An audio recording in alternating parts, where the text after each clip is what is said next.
Krister Ungerböck, you are the former CEO of a global technology company, a leadership language expert, a keynote speaker, and the best-selling author.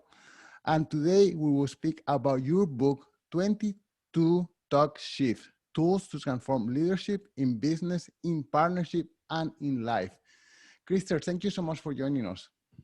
Thank you for the invitation, Alain. So, Krister, I was reading your book, and it touched me right from the beginning when you say that you were at that YMCA, and the person in the counter asked you, who should we contact in case of an emergency? And you started crying because you had no one. I mean, you are a person who had plenty of success in your life, and you couldn't answer this question. And this touches all personally because we seem to strive for this success above everything else. And sometimes it comes above everything else, and we lose our friendships, we lose our families, we lose everything else, and success it just evaporates from one moment to the other, so we end up with nothing. So that's why I find your story so compelling. Yeah, well, it was typical. I think that, on my 19th, right around my 19th birthday, I set my life vision was to build $1 billion company in my life. And we were on track to achieve that in my lifetime. Over my course of the time while I was CEO of this company, we built created $100 million in shareholder value. I'm still an owner in that company, and it's gone on to, even greater success since I left. And ultimately I had a breakdown with my business partner. And I kind of challenged him to sell the company because we had so much behind the closed doors conflict that was really, we would have probably created $200 or $300 million of shareholder value if we hadn't had all the conflict behind closed doors that was really holding us back. And so I challenged him to sell me the company, and he came back his portion of the company. So I had controlling interest to kind of make decisions more rapidly. And he came back and he said, there's no price at which I would sell you my controlling interest. And so I said, well, then in that case, it's time for me to move on. And admittedly, this conflict had been going on for 15, 20 years. So it wasn't like I just decided one day, like, okay, this is the final straw.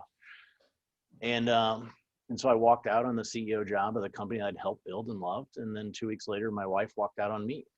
And I had always thought, well, if I'm a good leader in the context of business, and I read pretty widely on communication and leadership, and I thought I was practicing that in my marriage, certainly with my business partner. And I looked in the mirror at the YMCA, and I was a leader with no followers. I had no one to be my emergency contact. And so I went and I've searched in all the places outside of the places I've been looking. I've been looking on the business shelf in the bookstore my entire life, and going to business communication courses, business leadership courses. And so I said, I'm going to set everything business aside, and I'm going to look in all the places that maybe I would have previously judged as kind of far out or different when I was a CEO, and constantly keeping my CEO hat on. And my intention was really to take ideas from outside of the business world about communication and relationships and apply them to how we lead, both in the context of a business and how we lead in the context of a relationship, and how we lead in the context of a family as a parent.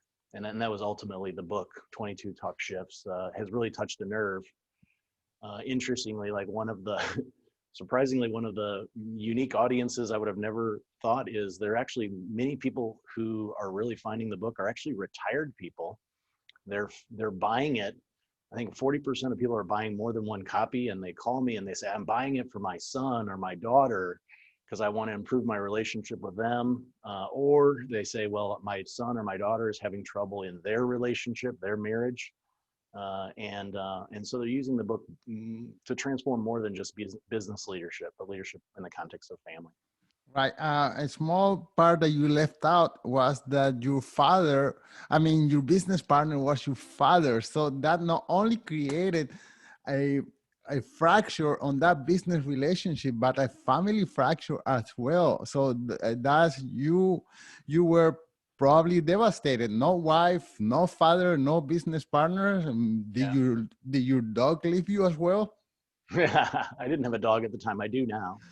And I think that that was part of what informed this thought of, for me as a leader in a business that carried my last name, um, you couldn't really separate leadership in the context of family from leadership in the context of business. And I think all entrepreneurs, up to a point, maybe up until they maybe sell to private equity, or if they have venture capital investment, we all get our money from somewhere. And if you don't get your money from venture capitalists, usually there's some degree of family involvement, whether they've loaned you some money, or maybe you use family members as cheap source of labor, whatever it may be. And and then the other side is, even when you see, I've studied kind of entrepreneurial businesses, been in CEO groups for 20, 25 years, and most of the challenges that people have are really with family members that are kind of tangentially involved in the business, or business partners. And these relationships, what I find between business partners, these relationships have a lot of parallels to a marriage. In kind of in the new preface to the book, we actually just updated the book a little bit. One of the unique things about the book is, because I came from a software business, I kind of asked myself constantly, why can't books be more like software, where they get continuously upgraded, once a year, twice a year? And so the book was only published 6 months ago. We're doing an upgrade to the book to resolve some of the minor things that readers were giving us feedback on. And a part of that was that some people who are not career oriented were not seeing the direct connection between leadership in the context of family and leadership in the context of a business. And ultimately it comes down to power. And in the context of a business relationship, whoever has the most power often results in, there's some unconscious fear on the other part, whether I'm a leader in the middle management, or I'm an entrepreneur and I have a minority business partner. Those people have some degree of fear that stops them from necessarily telling us the full truth. And in a marriage, that fear presents itself in a little bit different way. Even in a dual income family, my wife had a pretty equivalent income to what I did. The reality is that if you split two incomes, there's always some fear of, like, how can I provide for my children at the same level that I have? And then you take it even further. If there is a single wage earner who's earning the primary source of income for a household, then the one who is not in that position has a significant amount of fear of how they're going to support themselves and their family potentially without that other income. So ultimately, these tools in 22 Talk Shifts are tools to transform how we lead and how we communicate. In a large part, a lot of them are about helping people to break the silence and tell us what they really think, and giving them kind of courage to speak what's on their mind. Right. Okay. So you find yourself without a partner, without with a damaged relationship with your father, and without a wife. What was the steps that you took in order to retool yourself and become what you profess now, which is a compassion leader? Well, I spent $500,000 hiring coaches and going to workshops all outside of the business world. And a part of what I did is I would always kind of think of, like, is this something that's kind of weird and far out? And it was really kind of a mix of everything from, what can I learn from going to improv training? What can I learn from the acting school? What can I learn from psychologists? What can I learn from, I went to a thing called somatic experiencing, somatic body work, of like how our leadership kind of physically comes out, and how to kind of really interpret body language. So I really, as I said, set aside all the business books and read a lot of things from psychologists and therapists and kind of thinkers in the kind of the, if I used to joke to say, if I had $1 for every time I heard the word universe, I would be a very rich man, because, it was all about let the universe, just surrender to the universe. And as leaders, we don't really have the liberty to surrender to the universe, right? So we feel like we have to control everything in order to make sure that thing goes well. And so this was really kind of taking the ideas out of that world and bringing them and translating them really to the business world. So you did a lot of searching, and I guess you um, separated the woo-woo gurus to the one who have something for you to learn. And I guess in a way, we are all in the same journey of searching what could make us better persons and better leaders. In your experience, how do you separate what was a coach or a leader who helped you become more compassionate from the one who got a certificate just 3 months before that? Well, when it came to choosing coaches and people that I would usually, it was, I had a simple rule, like, I would spend an hour or 2 hours with them. And then if at the end of that 1 or 2 hours, I said, wow, I really got some significant insights from that and some real tools, then that was somebody who I would consider kind of meeting with again. Right. So I think that that's really the simple thing is, and too often we don't realize that sometimes these insights we get as a result of a coach or a mentor, sometimes they don't really take hold until months later, right? Mm. We don't always kind of have the immediate aha moment. And I think a good coach often brings us to our own solutions based upon the questions they ask. And so I often found that, and I do this in my own coaching, is it's often, if you walk away from a coaching session and you say, wow, I had some really good ideas during that session, it was often a result of the questions and the conversation, even though they were my ideas, right? And so I think that that's kind of an important distinction of how to evaluate what we get out of coaching. And I've had some great business coaches as well over the years.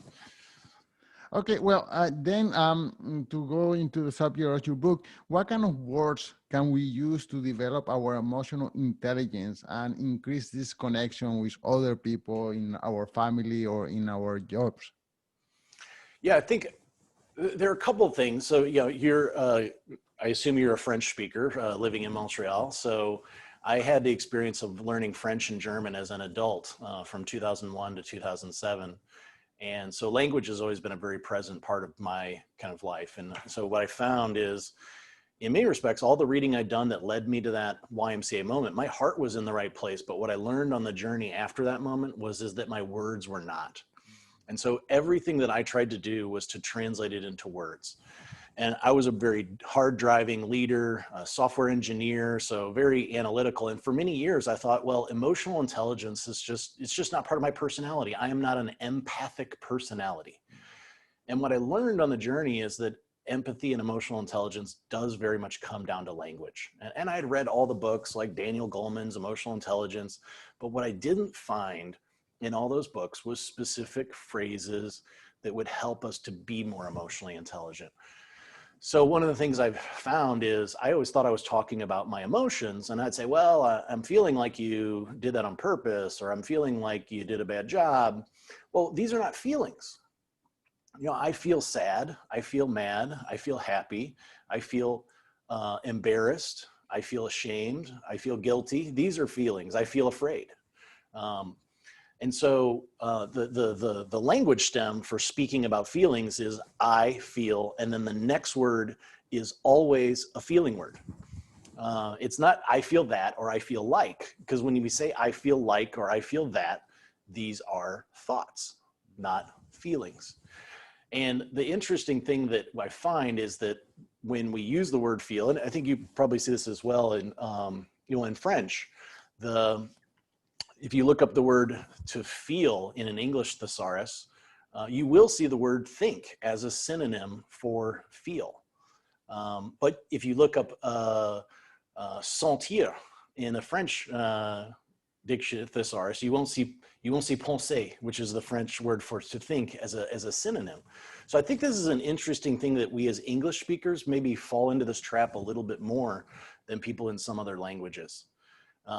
So the thought is that and I think that a lot of the language talk shifts, they're very specific, fill in the blanks phrases that you can observe in your words, or you can observe in the words of others. So when someone else says, I feel that, or I feel like, then you can say, okay, well, well, what emotion are you experiencing right now?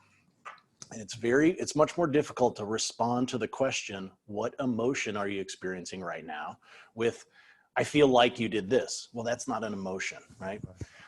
The second part of emotional intelligence that I found is being someone who is really out of touch with my emotions for so long, is often when I started to complete that sentence, I feel blank, I wouldn't know. I really wouldn't know what word in let's say outside of anger. And I think we want to come back to anger here in a second, because it's really critical, especially in business. But so the core emotions are mad, sad, glad, afraid, embarrassed, which is a form of shame, and kind of guilt. Those are the usual emotions. Surprise is another one.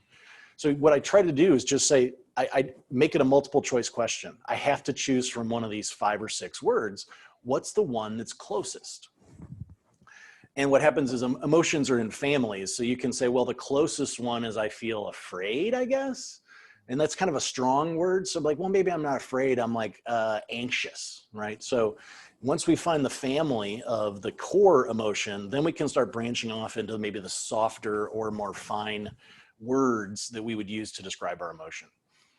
And what happens through this is, the first step is we become more aware of the emotions that others' words or things are eliciting in ourselves.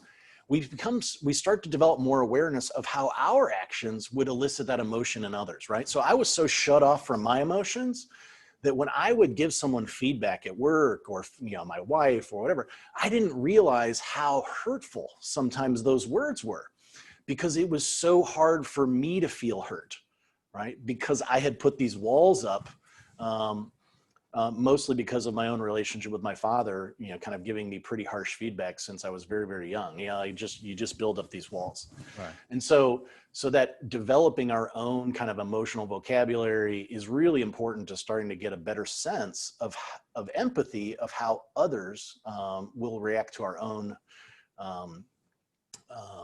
words. And so I find that frequently with male leaders, that, we use often sarcasm, like, I was just joking, why you got such thin skin? Well, sarcasm is one way that we mask hurtful words, and we make it a joke, and it may even be a funny joke, but it's not necessarily funny to the person who's there. I had another example. I was in a CEO group that I was facilitating, and there was a guy who's a good friend of mine, a CEO of a marketing agency, and he's one of the most sarcastic people I know. And he and I developed a kind of a relationship outside of the CEO group. And in one of the meetings, I said, I made a sarcastic joke at his expense at the beginning of the meeting. But the other people in the group didn't know that we were friends outside. And at the end of the 4-hour meeting, one of the women said, Krister, when you said that joke about Dave, it actually shut me down, because I didn't want to be the butt of your next joke. Right. And so this is how sarcasm can not only shut down the person who's the target of it, but it actually can shut down everyone. So imagine you're in a business meeting with your team, you make a sarcastic joke about one of the people in the room, and maybe one of the people who is more empathetic is like, I don't know if I'm going to volunteer my thoughts, because I don't know if I want to be the butt of the next joke. And so we probably should, I've kind of talked for a bit. Do you want to hit anger? No. Let me ask you. I've been having a few podcast episodes on diversity in the workplace, and I find that a female leader have a greater vocabulary for emotions than male leaders. And I wonder if that's your impression. I mean, you've said that you didn't even have the words to describe your feelings, and I'm sure if it was a woman acting as a leader, they will have an array of emotions that we don't even know those emotions exist. So I wonder what's your take on that. I would tend to agree. I mean, I don't have any research on that. I think what I have found is that I think is somewhat interesting. I do a lot of Facebook advertising to advertise the book, and for a while I was marketing it primarily to a female audience for a number of reasons, including females are generally more active on Facebook, and so that results in relatively slower cost for customer acquisition. But I started doing advertisements to men. I mean, and I don't know, probably 3 million people, women, had seen this ad, exact same ad, as soon as I turn on the ads to men, I start getting these sarcastic, snarky comments. Like it's literally within 24 hours, and like everyone, every guy's, you know, not guy, like seems to have like their take on this ad, you know, to make a joke out of it. And it was just so stark that I don't see these negative comments from millions of women, and yet I take the exact same targeting criteria, exact same, like, you know, people who like TED Talks or whatever it may be, and I flip the switch that has men, and immediately the comments start coming in with, oh, you know, I don't believe this, you're manipulating me. So it's like we as men just have like somehow have our guard up much more. And so these things happen in the workplace too, right? So this is, I think, is probably at least my window into kind of one of the biggest differences between the way men and women react with their words. Okay, well, and the next question is, of course, we would like to be more compassionate leaders, but at the same time, in organizations, we are competing against the Amazons of the world who measure everything through algorithm and can present to the shareholder, well, if we change the color of this button and our sales increase, I don't know, X%.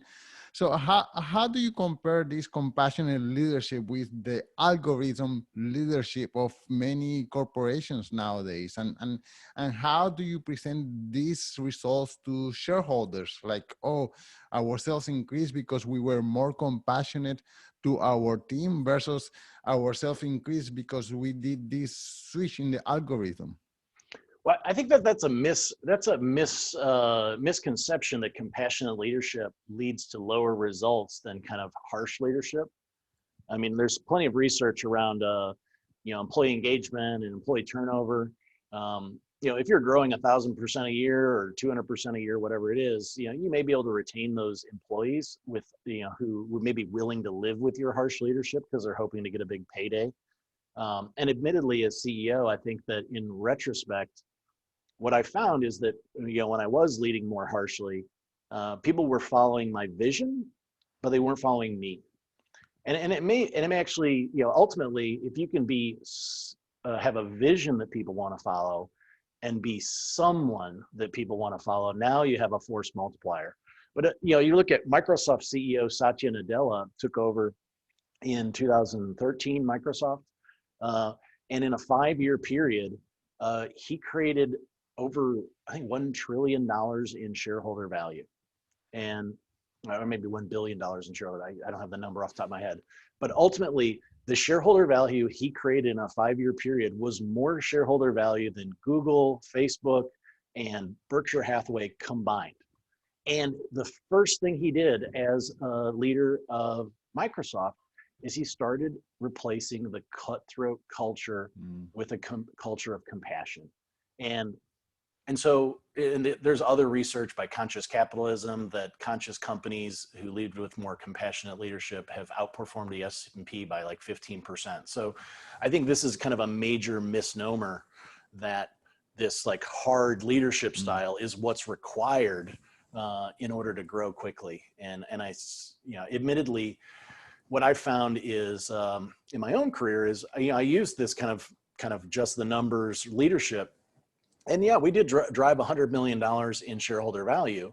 And it also led to the breakup with my business partner that could have sunk the company. Now, before I left, I had put in place an individual who I was confident could take over the CEO helm and take the company to good growth. And he has done that over the last 5 years. But many people, before they break up with their business partner, don't have that. And they ultimately find that one or both of them struggle significantly in those days following. Or alternatively, an entrepreneur who's like myself, who is so focused on business that they're not really, they're taking that kind of unconsciously taking that kind of just the results, ma'am, you know, leadership back home. You get a divorce, and I don't know about you, but any divorce lawyer that I've talked to in the United States is saying you're probably going to give about 50% of your net worth. That's what happened to Jeff Bezos. Yeah.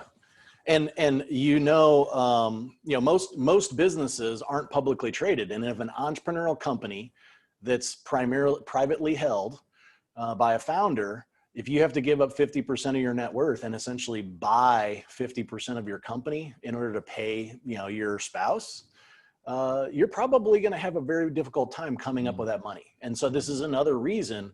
So you may be able to kind of ride the upswing, but just beware that often this kind of communication can also lead to a very, very steep cliff that you may lose it all.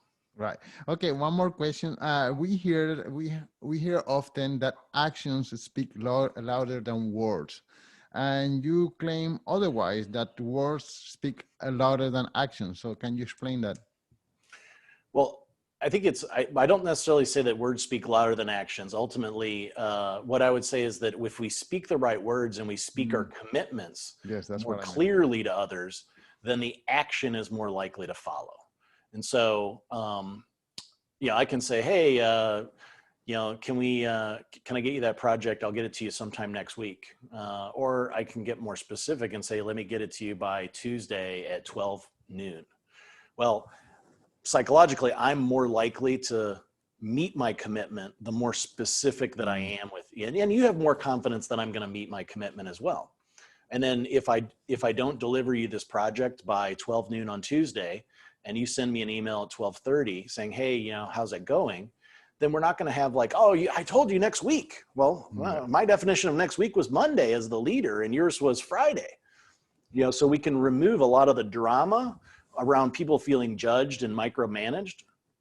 That's really just a function of not having clear commitments on specifically when things will be delivered. So that's what I found is, I imagine if everyone in your company was much more clear with our commitments. And then I used to have where with my team, I'd say, if you make a commitment and then let me know as soon as you know that you're not going to be able to make that commitment. So if on Sunday at 5 p.m. that a new meeting dropped on your calendar or a new project dropped on your plate and you're not going to meet that Tuesday at noon commitment, then let the other person know and renegotiate it. Oh, it's not going to be Tuesday at noon. It's going to be Wednesday at 5 p.m., whatever it may be. And there's so much less drama in the workplace when things like that happen, because now we can start develop more confidence in individuals' commitments. Well, this is super interesting information, Krister. I wonder if you could give us one more time, tell us the title of the book and where can people follow you? So the title of the book is 22 Talk Shifts, Tools to Transform Leadership in Business, in Partnership, and in Life. You can get special offers on the book, including we have a video book, which is a pretty revolutionary concept, at talkshift.com. We also have discounts on the hardcover up to 70% off for the Amazon price, or you can get it on Amazon, of course. I never heard about a video book. Can you explain that a little bit further? Well, so the moment that transformed my relationship with my father was when I read him a previous manuscript of the book about 2 years ago, because his eyesight, he's almost 80 years old. His eyesight is not great. So reading a book is, just not something he can do. He can physically do. He used to read a lot.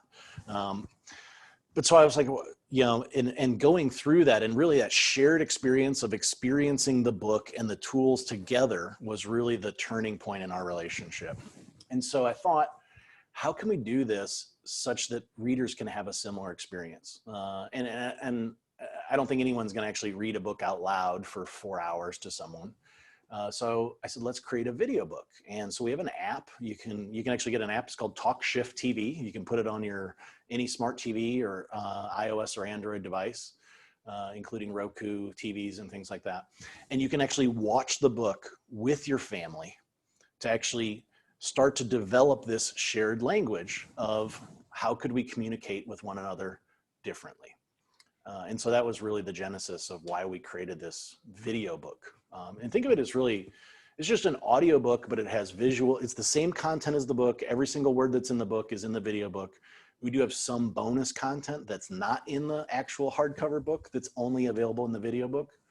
But there's the act of watching it on your television together, sitting beside someone, and then being able to talk after each chapter, like, hey, is that something that I do or I could do more of?